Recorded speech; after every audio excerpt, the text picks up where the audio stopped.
kasih dalam Kristus. Selamat siang. Pertama, saya mengucapkan terima kasih kepada saudara-saudari yang terkasih karena sudah meluangkan waktu dan juga kesempatan untuk hadir bersama-sama dengan saya untuk mengikuti kegiatan akademisi kita pada siang hari ini. Tema akademisi kita pada siang hari ini yaitu menghadapi ketidakadilan sosial dalam semangat Injil. Orang bilang tak kenal maka tak sayang. Maka perkenalkan saya untuk memperkenalkan identitas saya. Perkenalkan, nama lengkap saya Maria Fridiani Nariben. Saya biasa disapa Windy. Sekarang saya berada di Stipas Dosenus Undet semester 3. Saya di sini membawakan katekese dengan tema menghadapi ketidakadilan sosial dalam semangat Injil. Saya dipercayakan oleh dosen mata kuliah untuk membawakan katekese ini. Saudara-saudari yang terkasih dalam Kristus, sebagaimana kita ketahui bersama bahwa ketidakadilan itu sering terjadi dan juga muncul dalam kehidupan kita sehari-hari.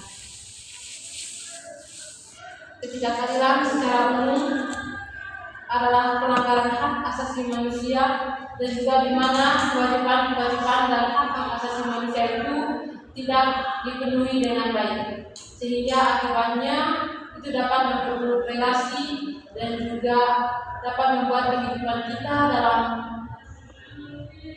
rumah tangga, dalam lingkungan pekerjaan maupun lingkungan sosial kita itu tidak berjalan dengan baik dan benar.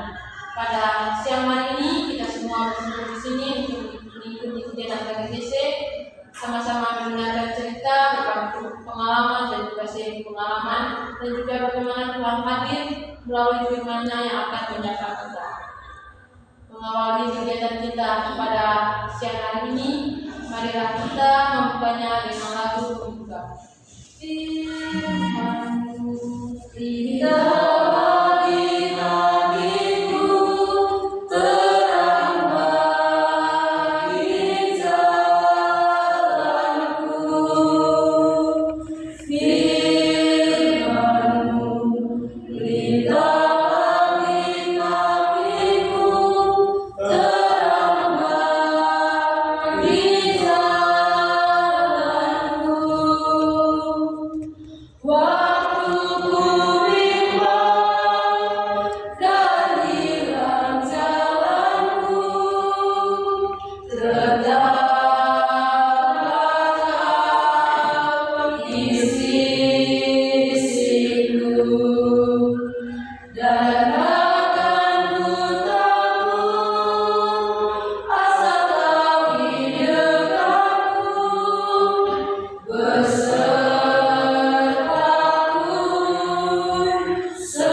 Serta kesehatan yang masih dipercayakan kepada kita semua, sehingga pada siang hari ini kami semua dapat berkumpul di tempat ini guna melaksanakan kegiatan akademisi kami dengan tema menghadapi ketidakadilan sosial dalam semangat Injil.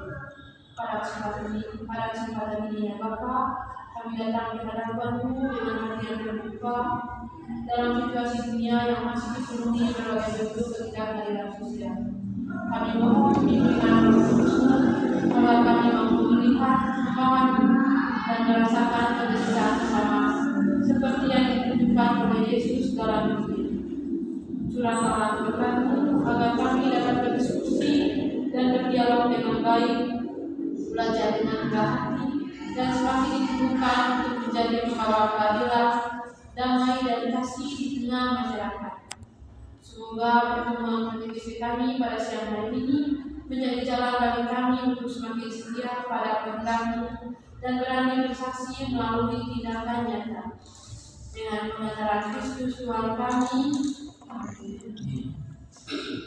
Saudara-saudara yang terkasih, untuk mendalami kegiatan katekisi kita pada siang hari ini, marilah kita semua sama-sama melihat dan menggali situasi konkret dengan mendengarkan sebuah cerita yang akan dibacakan oleh saudara kita. Oke, baik, terima kasih. Judul ceritanya, Detik-detik Jaksa Tuntut Valencia bebas dari segala tuntutan KDRT psikis ke suami. Karawang, Kompas.com. Jaksa Penuntut Umum atau JPU menuntut Valencia alias Ningsi Lim bebas dari segala tuntutan pada sidang replik di Pengadilan Negeri Karawang Senin 23 November 2022. Atas atensi dari Jaksa Agung, tuntutan 1 tahun penjara terhadap Valencia diperbaiki. Tuntutan yang dibacakan JPU pada hari Kamis 11 November 2022 ditarik. JPU Sahnan Tanjung menyebutkan sekalipun tuntutan pidana terhadap terdakwa telah selesai dibacakan dan menyatakan terdakwa terbukti secara sah dan meyakinkan telah melakukan tindakan pidana kekerasan psikis dalam lingkungan rumah tangga, tidak ada larangan menurut ketentuan perundang-undangan. JPU dapat memperbaiki tuntutan yang telah dibacakan di depan persidangan selama masih dalam ruang lingkup perbaikan. JPU menurut Valencia tidak terbukti secara sah dan meyakinkan melakukan tindak pidana kekerasan psikis dalam lingkup rumah tangga sebagaimana pasal 45 ayat 1 huruf 5 huruf B Undang-Undang Nomor 23 Tahun 2004 tentang penghapusan kekerasan dalam rumah tangga. 2. Membebaskan terdakwa terhadap Valencia alias Ningsi Lim, anak dari Suryadi, dari segala jenis tuntutan, kata Sahnan saat membacakan replik. 3. Menyatakan barang bukti 1 lembar kutipan akte perkawinan nomor 28A tahun 2000 tanggal 11 Februari oleh Kantor Catatan Sipil Kota Madia, Pontianak. 1 lembar asli surat keterangan dokter dari Siloam Hospital bertanda tangan Dr. Jerry Katerina Silitongan tanggal 20 Juli 2020. 6 lembar remote percakapan WhatsApp atas nama Valencia dengan Terry dikembalikan kepada Chan Mingchi. Kemudian 2 buah flash disk berwarna putih bermerek Toshiba 18 GB dan 309 GB yang isinya adalah rekaman telepon dengan rekaman CCTV di ruko dikembalikan kepada Valencia. 4. Membebankan biaya perkara kepada negara, ucap dia. Hakim Ketua Muhammad Ismail Gunawan menyebut akan membacakan keputusan pada Kamis 2 Desember 2021. Tuduhan KDRT psikis ke suami diberitakan sebelumnya. Valencia dan pengacaranya membacakan nota pembelaan atau pleidoy dalam persidangan di Pengadilan Negeri Karawang, Jawa Barat, Kamis 18 November 2021. Valencia dalam pembelaannya membantah telah melakukan pengusiran dan kekerasan dalam rumah tangga atau KDRT psikis kepada suaminya Chan Yung Ching. Valencia mengakui mengirimkan voice note beberapa minggu setelah Chan tidak pulang ke rumah. Ia menyebut mengirimnya dalam keadaan galau dan tertekan. Pertengkaran keduanya kerap dipicu karena kegemaran Chan mabuk, judi dan berselingkuh. Valencia menganggap pertengkaran sebagai pertengkaran suami istri biasa. Valencia pun tak menyangka kemarahannya direkam dan menjadi barang bukti dirinya melakukan kekerasan psikis dan dituntut 1 tahun penjara. Ia juga menyebut transkrip pada rekaman itu dipenggal-penggal. Ibu 2 anak ini mengaku tidak pernah mengusir Chan dari rumah. Justru Chan sendiri yang pergi dari rumah beberapa bulan mulai Februari 2019. Kepada putrinya, Chan mengaku lebih bahagia berada dan tinggal di luar rumah. Valencia juga membantah mempersulit Chan bertemu dan berkomunikasi dengan anak-anak. Seperti halnya kesaksian putrinya, justru anak-anak yang menjaga jarak lantaran kelakuan saya. Apalagi Chan kerap kali menjelek-jelekan Valencia di hadapan keluarga dan kenalan. Pengacara Valencia, Ivan Kurniawan, menyebut fakta-fakta persidangan tak membuktikan tuntutan jaksa penuntut umum atau JPU seperti dalam pasal 45 ayat 1 Junto pasal 5 huruf B Undang-Undang Nomor 23 Tahun 2024 tentang penghapusan kekerasan dalam rumah tangga atau KDRT. Ivan menyebut not pembelaan kliennya ada 13 halaman. Ivan menyebut fakta-fakta persidangan apa yang didakwakan tidak terbukti. Valencia dituntut 1 tahun penjara atas perkara kekerasan dalam rumah tangga atau KDRT psikis oleh jaksa penuntut umum di Pengadilan Negeri Karawang pada Kamis 11 November 2021. Valencia mengaku mengomeli suaminya karena kerap mabuk. Sementara itu, kuasa hukum Chan Yun-chi, Hotma Raja Bernard Nainggolan, menyebut kemarahan Valencia bukan karena mabuk, melainkan usaha. Ia menyebutkan bahwa Valencia mengusir kliennya dari rumah dan mempersulit bertemu dengan anak. Saudara-saudara yang terkasih, apakah cerita yang dibacakan oleh saudara kita Asep sudah jelas? Sudah. Untuk mendalami cerita ini, kita semua akan sama-sama mendengarkan beberapa pertanyaan, dan pertanyaan ini juga ada kaitannya dengan cerita tadi agar cerita yang dibacakan tadi itu semakin mendalami tema kita pada siang hari ini. Baik saudara-saudari yang terkasih, siapa saja tokoh dalam cerita tersebut yang saudara-saudari ingat atau saudara-saudari ingat? Ada Valencia alias Muslim, Chan Yun-chi, Hakim Ketua Mahkamah Islam Pengawas, dan Syahna Tarjuni. Terima kasih kepada saudari Marsha. Mungkin dari adik-adik kalian ada?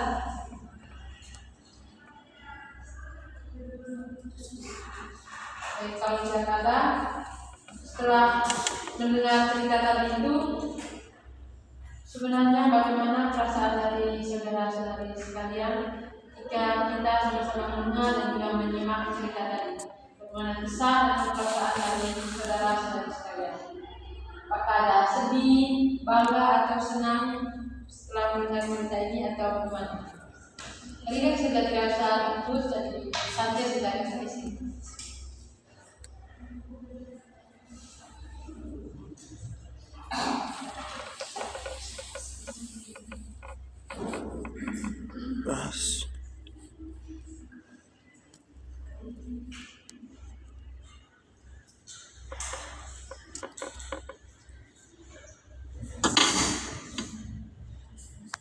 Silakan dari saudara Luka.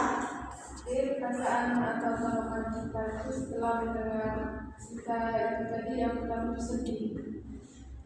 Sedih itu karena adanya masalah kekerasan dalam rumah tangga yang berakibat pada anak-anak dan antara anggota keluarga. Yang kedua itu bangga dan tahu bahwa peran penting dari Gerak Merah Putih dan proses persidangan juga menegaskan bahwa bukti yang kuat dan proses yang transparan sangat penting dalam menegakkan keadilan. Yang ketiga itu empati dan bahwa setiap kasus dalam rumah tangga memiliki akar permasalahan sendiri dan tidak semua tuduhan otomatis benar. Dari saudari Luka tadi, rasanya itu ada 3. Yang pertama itu dia sedih karena adanya kekerasan dalam rumah tangga. Yang kedua itu tahu bahwa tidak ada masalah itu betapa pentingnya itu. Yang pertama itu barang bukti. Yang adanya barang bukti yang kuat, maka seharusnya masalah yang terjadi itu dapat diatasi. Nah, di sini itu tidak ada korban, baik pelaku maupun korban. Jadi sama-sama di sini tidak ada barang bukti, maka semua masalah itu dapat berjalan dengan baik. Dan di sini juga adanya yang namanya keadilan. Dan yang terakhir itu hati. prihatin. Jadi prihatin di sini itu saudara-saudara yang terkasih, sebagaimana kita ketahui bersama bahwa jika tidak adanya keadilan itu dapat berdampak baik, dapat berdampak buruk bagi kehidupan orang-orang di sekitar kita. Dalam cerita di atas tadi itu, ketidakadilan ini dirasakan oleh Valencia, walaupun akhirnya itu dia tuntutannya itu dicabut. Akan tetapi dalam proses tuntutannya dicabut, ada beberapa hal yang membuat dia itu merasa tidak nyaman. Yang pertama, dampak dari keadilan itu, sebagaimana kita dengarkan bersama tadi itu, hubungan atau relasi dalam keluarga, dalam rumah tangga itu hancur. Seharusnya rumah yang menjadi tempat untuk berkumpul, rumah yang jadi tempat ternyaman, saudara ternyaman, baik bagi anak-anak dan juga suami istri, malahan menjadi tempat yang sangat menakutkan. Yang mana karena ada satu dua hal yang sepele, mana kita akan bersama itu, awalnya itu karena mabuk, suaminya suka mabuk, berjudi dan juga keluar malam, hingga akhirnya masalah ini dibawa ke pengadilan. Dan akibatnya apa? Saudara-saudara yang dikasih, akibatnya tadi itu hubungan atau relasi mereka dalam keluarga itu tidak berjalan dengan baik dan harmonis. Baik saudara-saudara yang terkasih, saat kita mendalami bersama, selanjutnya itu mungkin ada cerita atau pengalaman dari saudara-saudara yang terkasih yang memiliki kaitannya dengan tema kita atau memiliki hubungan dengan cerita yang sudah kita bacakan dan kita dengarkan bersama. Kalau memang masalah ketidakadilan sosial itu tidak secara hukum atau juga bisa juga dalam kehidupan keluarga, rumah tangga, juga di kampus, kita merasa bahwa perilaku teman atau orang di sekitar kita itu tidak adil bagi kita. Itu mungkin bisa disediakan. Jadi tidak selamanya harus terpaku dengan apa yang sudah kita bacakan. Jadi ketidakadilan itu ada bermacam-macam. Mungkin bisa disediakan.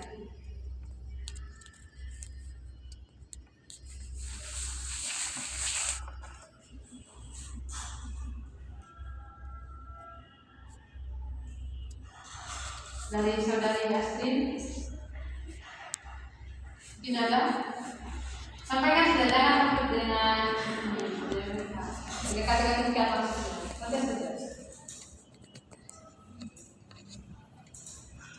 Mungkin perlakuan tidak adil dan lain-lain mungkin tidak tepat. Wilayah atau apalah, padahal sama-sama berjuang. Tinggal dari adik saya siapa? Dari kakak-kakak saya?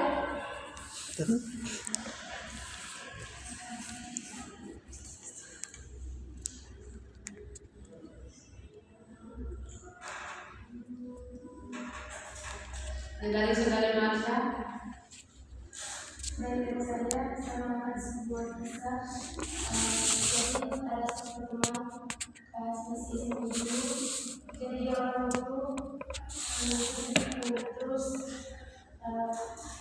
dia punya kehidupan saya itu menghabiskan waktu sendiri dan terus saja dia suka bergaul dengan orang lain. Jadi ada teman-teman lain itu merasa bahwa dia itu orang agak ini video atau lain dan yang lain. Jadi kadang kalau dia datang ke sekolah dulu jadi teman-teman kadang ini ganggu dia sehingga dia menjadi tidak nyaman di sekolah. Dan seiring berjalannya waktu dia ini merasa terganggu, terus dia kali sampai keluar dari sekolah hanya karena kelas itu sama guru sehingga bisa mengatasi hal tersebut, sehingga dia bisa sekolah sampai habis.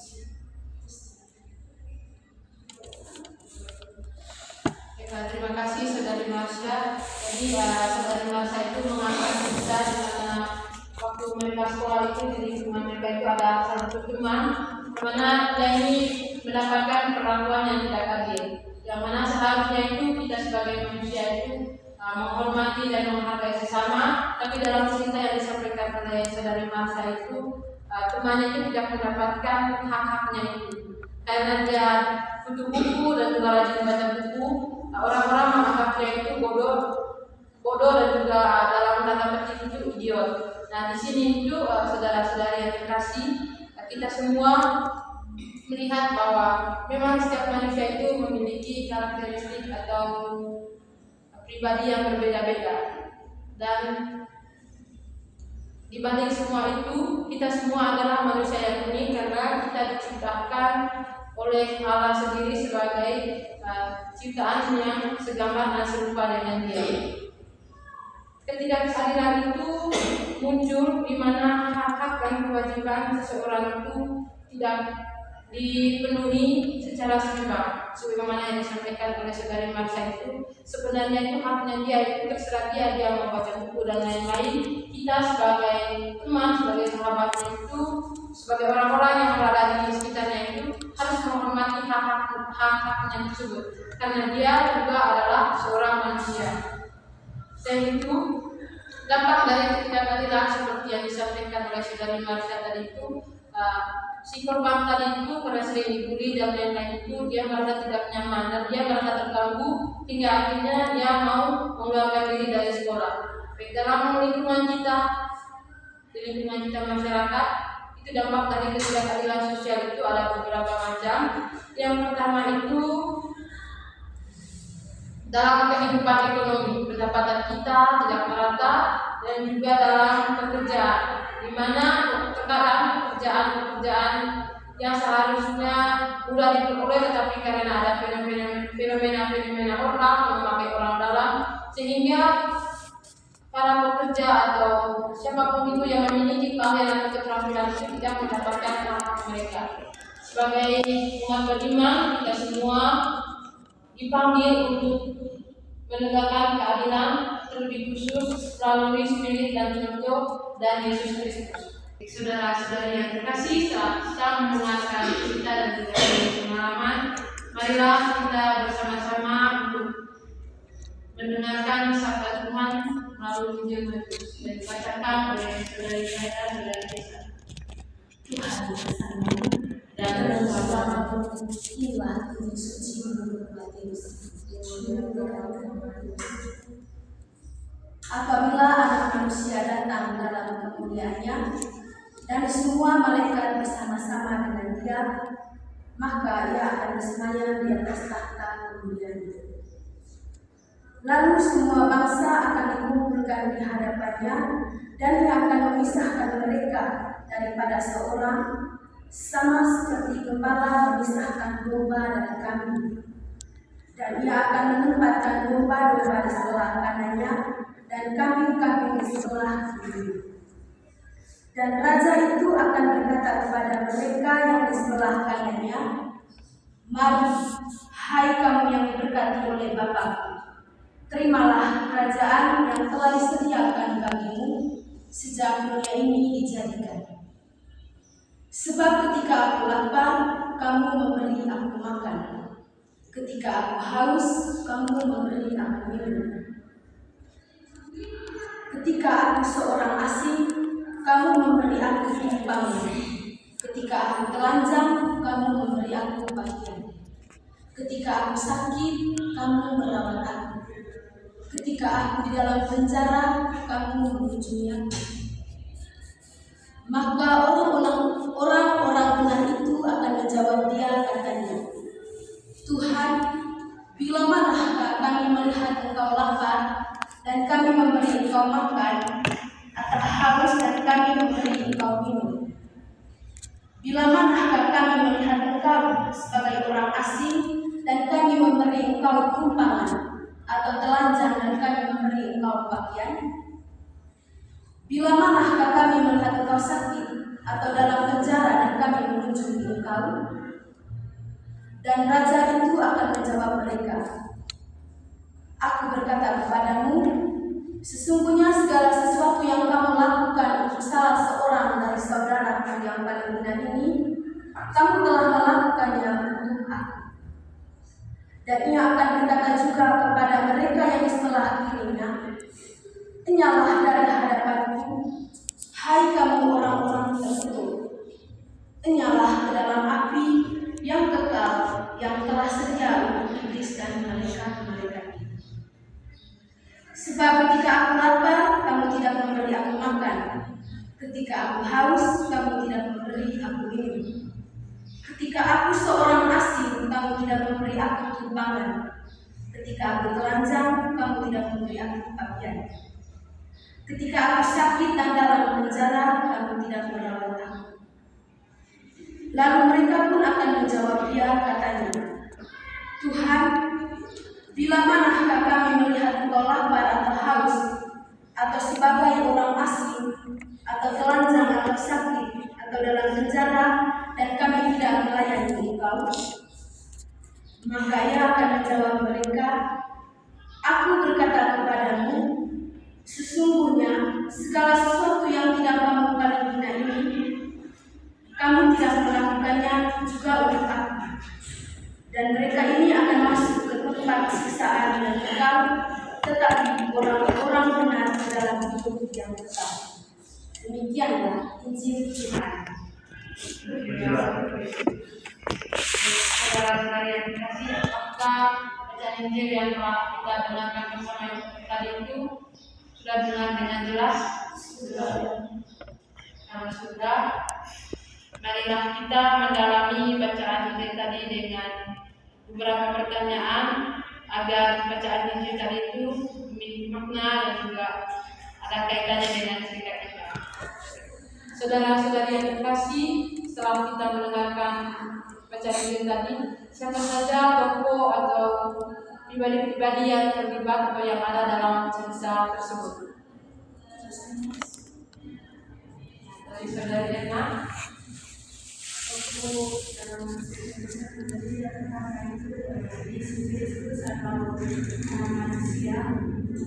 yang kedua itu orang-orang di sebelah kanan atau domba-domba.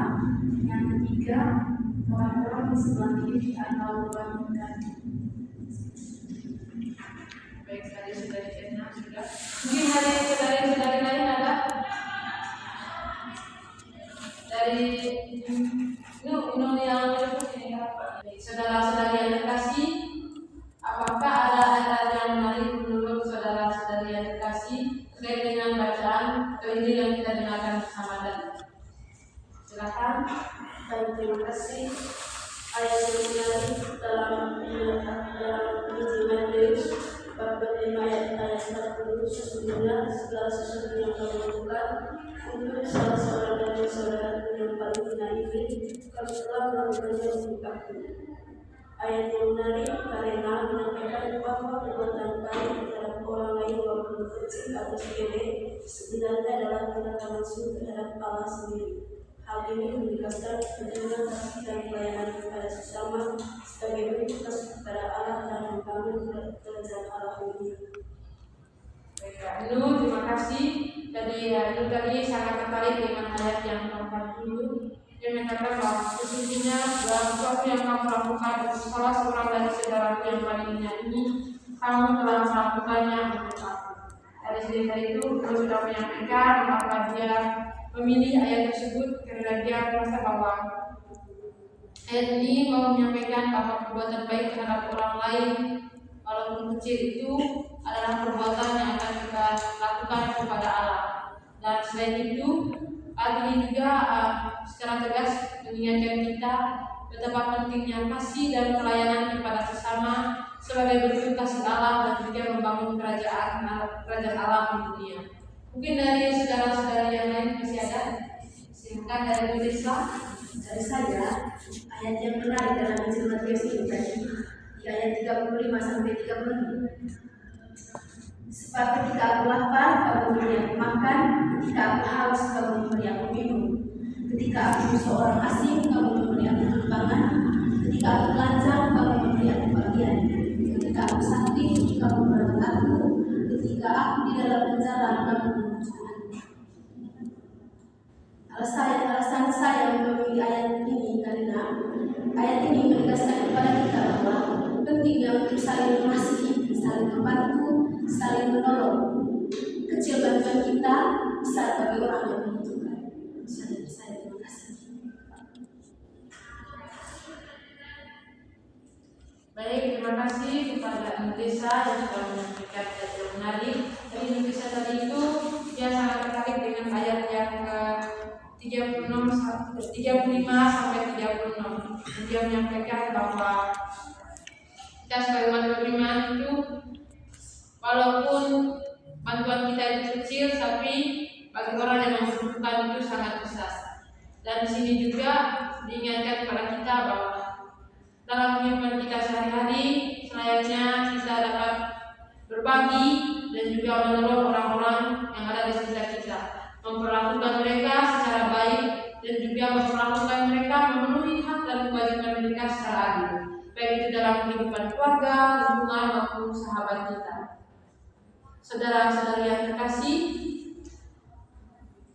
setelah kita mendengarkan bersama di sini tema katekesi kita ini pada siang hari ini dan juga bacaan kita pada siang hari ini secara tegas mengingatkan kita betapa pentingnya pelayanan dan juga memperlakukan seseorang dengan baik. Dalam Konsili Vatikan II, khususnya dalam dokumen Gaudium et Spes, menegaskan bahwa keadilan sosial merupakan aspek utama dari kedamaian dan kesejahteraan umat manusia. Gereja mengajak umat beriman untuk aktif terlibat dalam memperjuangkan keadilan dan melawan segala bentuk penindasan, ketidakadilan dan kemiskinan. Gereja berkomitmen untuk membela hak-hak kaum tertindas dan menegaskan bahwa ketidakadilan sosial harus diintegrasikan ke dalam seluruh kehidupan manusia dan struktur sosial. Di sini secara lengkap gereja itu sangat peduli dan juga sangat prihatin dengan masalah-masalah sosial yang ada di sekitar kita. Dan sebagai bentuk keprihatinan tersebut, gereja secara khusus menerbitkan dokumen khususnya dalam bulan Desember yang sudah kita dengarkan bersama, bahwa bagaimana dalam dokumen ini menyatakan bahwa aspek atau fondasi utama dari kedamaian itu dan kesejahteraan umat manusia itu adalah keadilan. Nah, saudara-saudari yang terkasih, sebagaimana kita telah mendengarkan cerita, sharing pengalaman, dan bagaimana kita ditegur melalui firman Tuhan yang telah kita dengarkan bersama, pada siang hari ini kita diingatkan bahwa pentingnya keadilan dalam kehidupan kita. Ketidakadilan sosial ini memiliki dampak buruk bagi kehidupan dan keberlangsungan ciptaan Tuhan. Karena jika kita tidak dalam Injil tadi, kita sama-sama mendengar, ketika aku lapar, kamu memberi aku makan, ketika aku haus, kamu memberi aku minum, dan ketika aku sakit, kamu merawat aku. Nah, dalam Injil ini kita semua diingatkan betapa pentingnya saling mengasihi dan menolong sesama. Perilaku atau perbuatan kita terhadap orang lain, khususnya dalam keadilan, itu merupakan perilaku dan perbuatan kita terhadap Tuhan. Yesus sendiri dalam Injil mengingatkan kita untuk memperlakukan sesama kita secara adil. Karena apa? Karena dalam kehidupan kita, jika kita tidak melakukan perbuatan-perbuatan yang baik, itu dapat mendatangkan murka Tuhan. Selain itu, kita dalam kehidupan kita, jika kita mati atau meninggal nanti, ada yang namanya penghakiman. Jadi di sini itu ada cerita-cerita bahwa kalau kita tidak berlaku baik atau berlaku adil dengan orang-orang yang ada di sekitar kita, maka kita akan hidup di dalam api neraka. Maupun sebaliknya, jika kita hidup dalam atau perilaku kita baik dan memperlakukan orang-orang yang di sekitar kita secara adil, maka kita dapat memperoleh kebahagiaan bersama para kudus di surga. Agar aksi tindak lanjut ini diberkati dan juga Tuhan senantiasa memberkati rencana dan juga hidup kita ke depan. Marilah kita dengan pertolongan Tuhan Yesus dan Bunda Maria menyampaikan beberapa doa permohonan. Marilah kita berdoa. Allah Tritunggal Maha Kudus, Bapa, Putra, dan Roh Kudus, semoga melalui kegiatan katekesi kami pada siang hari ini, kami dapat hidup dalam keadilan dan senantiasa dapat menjadi pelopor atau role model bagi orang lain dalam melawan ketidakadilan yang ada di sekitar kami. Marilah kita memohon. Kabulkanlah doa kami yang Tuhan.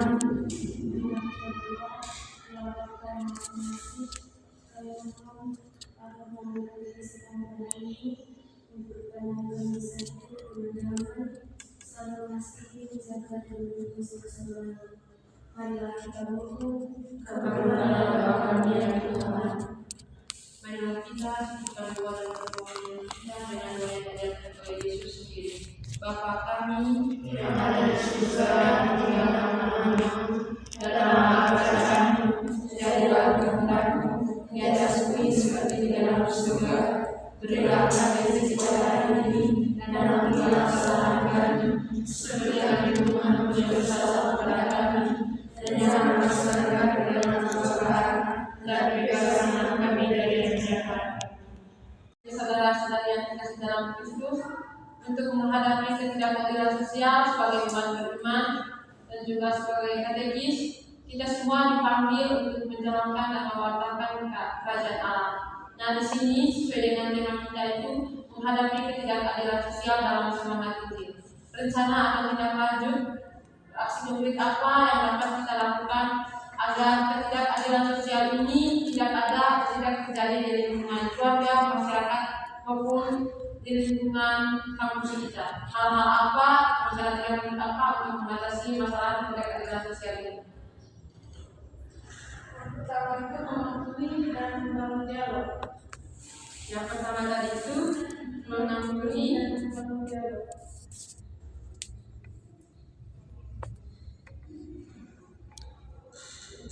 Mungkin ada dari saudara-saudari yang lain. Silakan dari saudari Ranti. dari saya menghormati setiap mata manusia. Dari saya aksi mata atau tindak lanjut dari yang pertama yaitu hidup sederhana dan berbagi.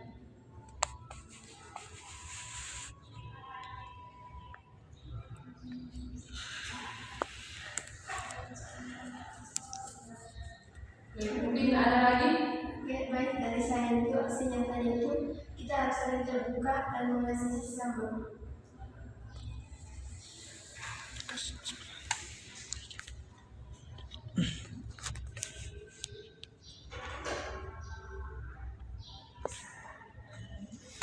Mungkin ada lagi. Dari saya Pri. Aksi nyatanya kampanye dan aksi sosial.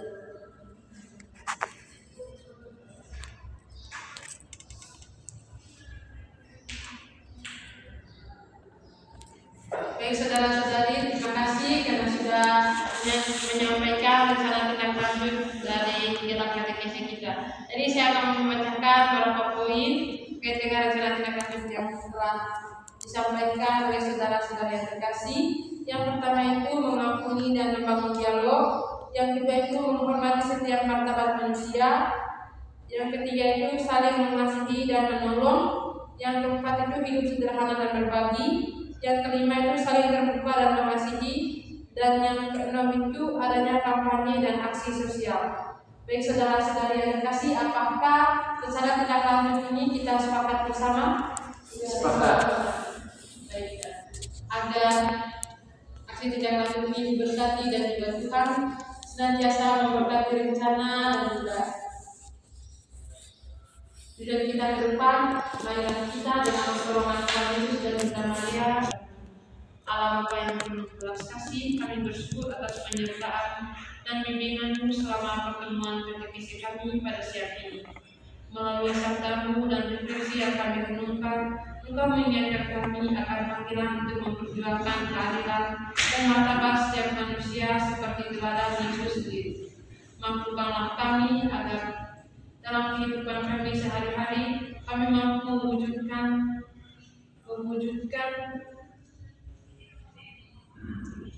keadilan di tengah kehidupan kami melalui tindakan nyata di lingkungan kami. Semoga apa yang kami pelajari dan sediakan pada siang hari ini mampu menumbuhkan hati yang peka, keberanian untuk bertindak benar serta semangat untuk menjadi pembawa damai bagi sesama. Dengan pengantaran Yesus Kristus Tuhan dan pengantar kami. Amin. Betapa ku mencintai segala yang terjadi, tak pernah sendiri.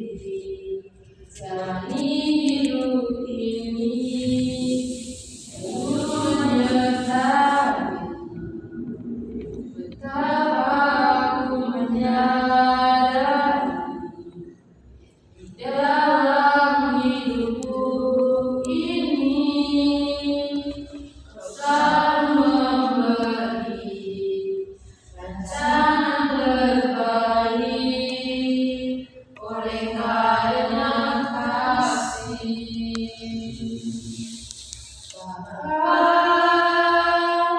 Sentuh hatiku, ubah hidupku menjadi yang baru.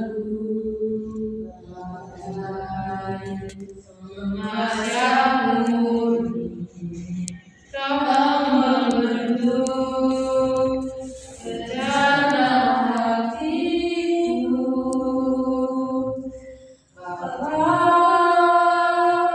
Ajarku mengerti sebuah kasih yang selalu memberi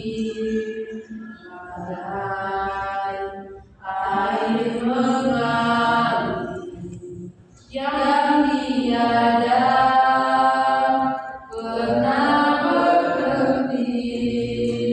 Dalam nama Bapa dan Putra dan Roh Kudus. Amin. Terima kasih. Selamat siang. Mohon maaf bila ada kata-kata yang kurang berkenan. Ya mungkin ada kesatuan untuk kata saya tidak berkenan pada saudara-saudara yang dikasih. Melalui hari ini saya minta maaf secara pribadi. Demikian semoga kita semua selalu hidup damai dan harmonis dan semoga kita semua dalam kehidupan bisa bertemu lagi. Terima kasih. Selamat siang. Selamat siang.